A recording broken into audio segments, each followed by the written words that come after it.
महाशिवरात्रि व्रत कथा। शिव पुराण के अनुसार प्राचीन काल में चित्रभानु नामक एक शिकारी था। जानवरों की हत्या करके वह अपने परिवार को पालता था।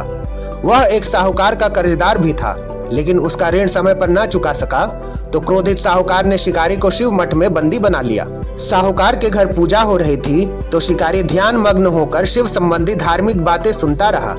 चतुर्दशी को उसने शिवरात्रि व्रत की कथा भी सुनी। शाम होती ही साहूकार ने उसे अपने पास बुलाया और ऋण चुकाने के विषय में बात की। शिकारी अगले दिन सारा ऋण लौटा देने का वचन देकर बंधन से छूट गया। अपनी दिनचर्या की भांति वह जंगल में शिकार के लिए निकला, लेकिन दिन भर बंदी गृह में रहने के कारण भूख प्यास से व्याकुल था। शिकार खोजता हुआ वह बहुत दूर निकल गया। जब अंधेरा हो गया तो उसने विचार किया कि रात जंगल में ही बितानी पड़ेगी। वह वन एक तालाब के किनारे एक बेल के पेड़ पर चढ़ गया और रात बिताने का इंतजार करने लगा। विल वृक्ष के नीचे शिवलिंग था जो विल पत्रों से ढका हुआ था।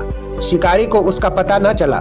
पड़ाव बनाते समय उसने जो टहनियां तोड़ी वे संयोग से शिवलिंग पर गिरती चली गईं। इस प्रकार दिन भर भूखे प्यासे शिकारी का व्रत भी हो गया और शिवलिंग पर विल पत्र भी चढ़ गए। एक प्रहर रात्रि बीत जाने पर एक गर्भिणी हिरनी तालाब पर पानी पीने पहुंची। शिकारी ने धनुष पर तीर चढ़ाकर जो ही प्रत्यंचा खींची, हिरनी बोली, मैं गर्भिणी हूँ, शीघ्र ही प्रसव करूंगी। तुम एक साथ दो जीवों की हत्या नहीं कर सकते, ये ठीक नहीं है। मैं बच्चों को जन्म देकर शीघ्र ही तुम्हारे समक्ष प्रस्तुत हो जाऊंगी, तब मार लेना। शिकारी ने प्रत्यंचा ढीली कर दी और हिरनी जंगली झाड़ियों में लुप्त हो गई। प्रत्यंचा चढ़ाने और ढीली करने के वक्त कुछ विल पत्र अनायास ही टूटकर शिवलिंग पर गिर गए। इस प्रकार से उससे अनजाने में ही प्रथम पहर की पूजा भी संपन्न हो गई। कुछ ही देर बाद एक और हिरनी उधर से निकली। शिकारी की प्रसन्नता का ठिकाना न रहा। समीप आने पर उसने धनुष पर बाण चढ़ाया। तब उसने देखा हिरनी ने विनम्रता पूर्वक निवेदन किया, हे शिकारी, मैं थोड़ी ही देर पहले ऋतु से निवृत्त हुई हूँ, कामातुर विरहणी हूँ, अपने प्रिय की खोज में भटक रही हूँ। मैं अपने पति से मिलकर शीघ्र ही तुम्हारे पास आ जाऊंगी। शिकारी ने उसे भी जाने दिया। इस बार भी धनुष से लगकर कुछ बेल पत्र शिवलिंग पर जा गिरे तथा दूसरे प्रहर की पूजा भी संपन्न हो गई। 2 बार शिकार को खोकर उसका माथा ठनका। वह चिंता में पड़ गया। रात्रि का तीसरा प्रहर बीत रहा था। तभी एक अन्य हिरनी अपने बच्चों को साथ लेकर उधर से निकली। शिकारी के लिए यह स्वर्णिम अवसर था। उसने धनुष पर तीर चढ़ाने में देर नहीं लगाई। वह तीर छोड़ने ही वाला था कि हिरनी बोली, हे शिकारी, मैं इन बच्चों को इनके पिता के हवाले करके लौट आऊंगी, इस समय मुझे मत मारो। शिकारी हंसा और बोला, सामने आए शिकार को छोड़ दूं? मैं ऐसा मूर्ख नहीं हूँ। इससे पहले मैं 2 बार अपना शिकार खो चुका हूँ। मेरे बच्चे भूख प्यास से व्यग्र हो रहे होंगे। उत्तर में हिरनी ने फिर कहा, जैसे तुम्हें अपने बच्चों की ममता सता रही है, ठीक वैसे ही मुझे भी। हे शिकारी, मेरा विश्वास करो, मैं इन्हें इनके पिता के पास छोड़कर तुरंत लौटने की प्रतिज्ञा करती हूँ। हिरनी का दीन स्वर सुनकर शिकारी को उस पर दया आ गई। उसने उस मृगी को भी जाने दिया। शिकार के अभाव में तथा भूख प्यास से व्याकुल शिकारी अनजाने में ही बेल वृक्ष पर बैठा हुआ बेल पत्र तोड़ तोड़कर नीचे फेंकता जा रहा था। चौथे प्रहर की रात्रि बीतने ही वाली थी कि अचानक से एक हृष्ट पुष्ट मृग उसी रास्ते पर आया। शिकारी ने सोच लिया था कि इसका शिकार वह अवश्य करेगा।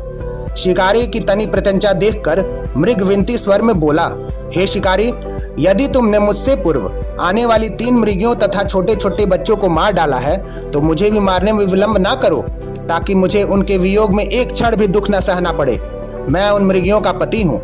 यदि तुमने उन्हें जीवन दान दिया है तो मुझे भी कुछ क्षण का जीवन दान देने की कृपा करो। मैं उनसे मिलकर तुम्हारे समक्ष उपस्थित हो जाऊंगा। मृग की बात सुनते ही शिकारी के सामने पूरी रात का घटना चक्र घूम गया।